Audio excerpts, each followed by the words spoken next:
Paul breaks down Dexter's guilt in that tense Batista showdown. I think he's in a place where he can finally put some things down and reclaim himself.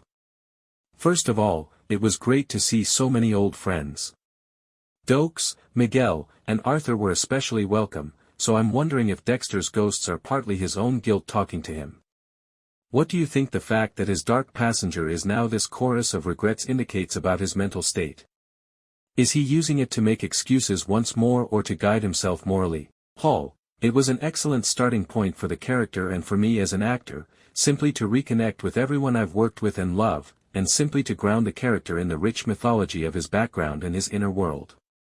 I believe that Dexter's fevered dreams and a lot of what occurs in that transitional state between life and death are related to him processing some remorse and regret that he is finally ready to let go of. The guy, in my opinion, is at last ready to put his penance behind him, remember the past, and honor it by moving on in a manner that does so. And as much as he has reaffirmed his commitment to the code and to abstaining from certain behaviors that have gotten him and those he loves about into trouble in the past. I believe he's at a point where he can finally let go of some things and take back his identity.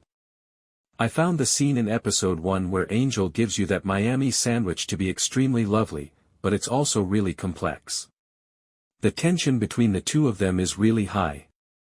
Given that he is beginning to feel as though someone who once loved him is catching him, how did you approach that scene?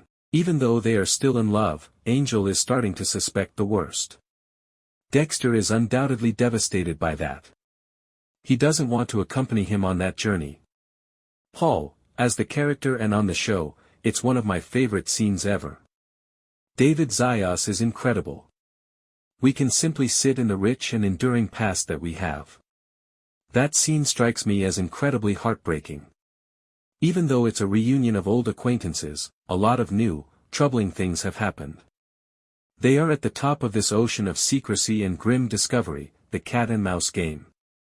It had a good deal of wealth. Batista has turned into an enemy, and Dexter is not happy about that. He really likes that man. In his former life, Batista was likely the closest thing he had ever had to a normal friend. I believe he hopes against hope that Batista will go, but that is doubtful given who he knows Batista to be and what he knows Batista suspects.